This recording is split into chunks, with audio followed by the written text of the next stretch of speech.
Pawan cinema రాక వస్తుంది. June 12th date fix చేశారు. అలాంటి ఈ టైంలో జూన్ 1st నుంచి థియేటర్స్ బంద్ అంటే ఎలా? పవన్ ఫ్యాన్స్ కోసం ఎగ్జిబిటర్స్ ఓ మెట్టు దిగి వెనక్కి తగ్గుతారా? గత కొంతకాలంగా థియేటర్ ఇండస్ట్రీ పవన్ సినిమాలు వస్తున్నప్పుడే ఏదో ఓ రకమైన ఇష్యూలతో థియేటర్లు బంద్ చేస్తాం, రేటులు పెంచుతాం అంటోంది. ఇలా చేయడం ప్రతిసారి తమ హీరో వచ్చినప్పుడే ఎందుకు జరుగుతుందని ఫ్యాన్స్ క్వశ్చన్ చేస్తున్నారు. ఎందుకంటే జూన్ 12న హరిహర వీరమల్లు సినిమా రాబోతోంది.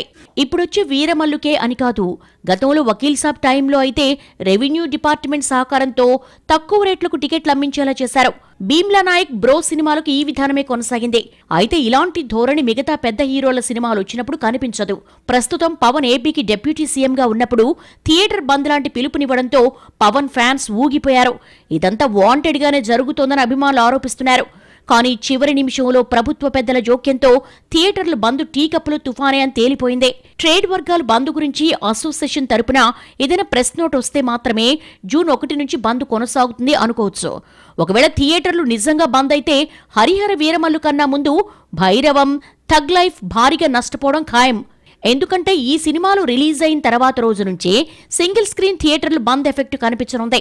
మల్టీప్లెక్స్లో షోలు వేయడం ద్వారా రికవరీ అయిపోదు కదా. వీరమల్లుకైనా 2 వారాల టైం దొరికితే పెట్టిన ఇన్వెస్ట్మెంట్ వస్తుంది. ఇప్పటికే ఏపీ గవర్నమెంట్ సైడ్ నుంచి బంద్ జరగకుండా చేయాల్సిన పనులన్నీ చేశారు. ప్రస్తుతానికి బంద్ విషయంలో వెనక నుంచి ఎవరు ఎన్ని పాలిటిక్స్ ప్లే చేసినా అవేమీ అమలు కాకుండా వీరమల్లుకు టెన్షన్ లేకుండా లైన్ అయితే క్లియర్ చేయించుకున్నారు.